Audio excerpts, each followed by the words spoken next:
ஏற்கனவே இருக்கிற பிரச்சனை போதாதுன்னு இவன் வேற ஒரு பிரச்சனையை கலறி விட்டு போயிட்டான். சும்மாவே இவ ஆடுவா. இவன் தேவையில்லாம அவளை சீண்டி விட்டுட்டான். அண்ணி கோவத்துல போயிருக்காங்க, நீ போய் பேச. ஏய், என்ன பேச சொல்ற? போனா டென்ஷன் ஆகி என்கிட்ட தான் கத்துவா. அதுக்கு நான் அப்படியே விட்டுற முடியுமா என்ன? சரி, நான் போய் பேசுறேன். ஏய், கொஞ்ச நேரம் விடு கையில், அவளே சமாதானம் ஆகுறாளான்னு பாக்கலாம். நாம ஏதாவது பேசி அன்பு மேல இருக்கிற கோவத்தை நம்ம மேல காட்ட போறான். பரவாயில்ல மூர்த்தி, நான் பேசுறேன். இல்ல கையில், யாருமே பேசலனா தான் தப்பாயிடும். இரு.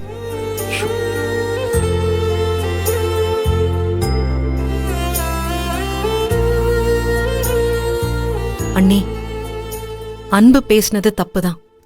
அவன் சார்பா நான் உங்ககிட்ட மன்னிப்பு கேட்டுக்கிறேன். போதும், யாருக்குமா வேணும் உன் மன்னிப்பெல்லாம்? உன் தம்பி வாய்க்கு வந்தபடியெல்லாம் நான் அசிங்கப்படுத்தி இஷ்டத்துக்கு பேசுவான். நீ வந்து மன்னிப்பு கேப்பியா? நீ வந்து மன்னிப்பு கேட்டா மட்டும் அவன் என்ன அவமானப்படுத்தினதெல்லாம் இல்ல ஆயிடுமா? அண்ணி, அது அப்படி இல்ல அண்ணி. யாரு சொல்லி இந்த வீட்ல என்ன ஆக போகுது? இந்த வீட்ல இப்படி அவமானப்படுறது எனக்கு என்ன புதுசா? ஏன் அண்ணி இப்படி எல்லாம் பேசிட்டு இருக்கீங்க? நான் ஒண்ணும் இல்லாதது சொல்லலையே கயல். ஒரு தடவையா 2 தடவையா? இதே வீட்ல உன் தம்பி என்னையும் என் புருஷனையும் ஒவ்வொரு தடவையும் ஏதாவது ஒரு பிரச்சனையை சொல்லி கேவலப்படுத்திட்டு தானே இருக்கான். எல்லாம் என் தலை எழுத்து. இந்த அவமானத்தை எல்லாம் பொறுத்துக்கிட்டு சூடு சொரணை இல்லாம இன்னும் இந்த வீட்ல இருக்கோம்ல. வீட்டை விட்டு போலன்னு பார்த்தா உன் அண்ணன் ஒத்துக்க மாட்டேங்கிறாரு. அன்னைக்கு அவர் சரின்னு சொல்லி இருந்தா எனக்கு இந்த சின்ன பையன் கிட்ட எல்லாம் அசிங்க பண்ண அவசியம் இல்லல்ல. அண்ணி, என்ன நீ இந்த சாதாரண விஷயத்துக்கெல்லாம் வீட்டை விட்டு போறேன்னு சொல்றீங்க? என்னம்மா இதுக்கெல்லாமான்னு சாதாரணமா சொல்ற? ஏன் இதெல்லாம் உனக்கு அவமானமா தெரியலையா? அண்ணி, நான் அப்படி சொல்லல அண்ணி. உங்களுக்கு இதெல்லாம் சாதாரண விஷயமா தான் தெரியும். ஏன்னா அவன் உங்களை பேசலல. அவன் பேசின பேச்செல்லாம் வாங்கி கட்டிக்கிறது நான் தானே இங்க. அண்ணி, உங்க கோவம் நியாயமானதுதான். அன்பு பேசினதெல்லாம் தப்புதான், நான் இல்லன்னு சொல்லல. அவனுக்கு கோவம் வந்தா என்ன பேசுறோம் ஏது பேசுறோம்னு தெரியாம வார்த்தையை விட்டுடுறான். அவனுக்கு என்ன சொல்லி புரிய வைக்கிறதுனே தெரியல. இல்ல, நீங்களே சொல்றீங்கல்ல அவன் சின்ன பையன்னு. ஏதோ தெரியாம பேசிட்டான்னு இந்த ஒரு தடவை மன்னிச்சு விட்டுருங்க. இந்த பிரச்சனையை பெருசுப்படுத்தாதீங்க. தயவு செஞ்சு அதை மட்டும் என்கிட்ட சொல்லாத கயல். சின்ன பையன் பேசுற பேச்சா இதெல்லாம்? சின்ன பையனா? பெரியவங்களா அவன் இஷ்டத்துக்கு பேசுவானா? அவன் பேசுனத சின்ன பையன் நீ வந்து என்கிட்ட நியாயப்படுத்தல. நான் நியாயப்படுத்தல. அன்பு பேசுனது தப்புதான்.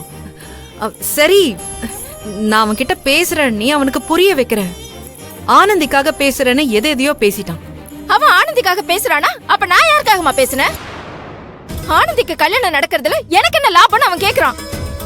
இந்த கல்யாணம் நடந்தா எனக்கு என்ன கோடி கோடியா கொட்டவா போகுது? இந்த கல்யாணம் நடந்தா ஒரு நல்ல வசதியான வீட்ல நல்ல குடும்பத்துல நம்ம பொண்ணு வாழ்க்கப்படுவா. அந்த நல்ல எண்ணத்துல அக்கறை இல்லைன்னு நான் சொன்னேன். அதுல என்ன தப்பு கண்டுபிடிச்சான் அவன்? அதுக்காக இவ்வளவு பேச்சு பேசுவானா? என்னமோ அவனுக்கு மட்டும் தான் ஆனந்தி மேல அக்கறை இருக்கிற மாதிரியும், நான் என்னமோ கெட்டவனுக்கு தான் ஆனந்தியை கட்டி வைக்கிற மாதிரி அவன் பேசிட்டு இருக்கான். அண்ணி, அவன் பேசுறதெல்லாம் சரிங்கிற மாதிரி நீங்க எல்லாரும் அமைதியா தானே இருந்தீங்க. அண்ணி, அப்படியெல்லாம் ஒண்ணும் இல்ல அண்ணி. உங்களை பத்தி எனக்கு தெரியாதா என்ன? நீங்க ஆனந்தியோட நல்லதுக்காக தான் சொன்னீங்கன்னு எனக்கு புரியுது. அவன் ஏதோ புரிஞ்சுக்காம பேசிட்டான். அத பெருசுப்படுத்தாதீங்க அண்ணி. ஏற்கனவே ஆனந்தி கல்யாண விஷயத்துல வீட்டுக்குள்ள பல பிரச்சனைங்க ஓடிக்கிட்டு இருக்கு. இதுல நீங்களும் அன்பும் இப்படி சண்டை போட்டுக்கிட்டே இருந்தீங்கன்னா ரொம்ப கஷ்டமா இருக்கு அண்ணி. ஏமா, எனக்கு என்ன பொழுது போகாமல உன் தம்பி கிட்ட மல்லு கட்டிட்டு நிக்கிறேன்னு நினைக்கிறேன்? அவன் தான் வயசு வித்தியாசம் பார்க்காம எதிரில நிக்கிறவங்க யாரு, அவங்க கிட்ட என்ன பேசுறோன்னு கூட தெரியாம இஷ்டத்துக்கு அவன் பாட்டுக்கு வார்த்தை விட்டுட்டே இருக்கான். எல்லாத்துக்கும் ஒரு அளவு இருக்கு கயல். அது எல்லாத்தையும் எல்லாம் மீறி போயிட்டு இருக்கான். எனக்கும் பொறுமை ஒரு அளவுக்கு தான். அந்த பொறுமை எல்லாம் மீறி போச்சுன்னா அப்புறம் நான் மனுஷவே இருக்க மாட்டேன். சொல்லிடு அவங்க கிட்ட. அண்ணி ப்ளீஸ், இந்த ஒரே ஒரு தடவை மன்னிச்சு விட்டுருங்கன்னு கேக்குறாங்க எனக்காக. அண்ணி, அன்ப உங்க கூட பிறந்த தம்பியே நினைச்சு மன்னிச்சு விட்டு. அப்படி எல்லாம் என்னால மன்னிக்க முடியாது கயல். இனிமே இந்த வீட்ல நான் அவங்ககிட்ட ஒரு வார்த்தை கூட பேச மாட்டேன். அதே மாதிரி நான் ஆனந்தி கல்யாண விஷயத்திலயும் என் கருத்தை எதையும் நான் சொல்ல மாட்டேன். நீங்க கல்யாணம் பண்ணுங்க இல்ல பண்ணாம தான் போங்க, எனக்கு என்ன. இனிமே நானே என் புருஷன் என் குழந்தை நான் இருந்துக்கிறேன்.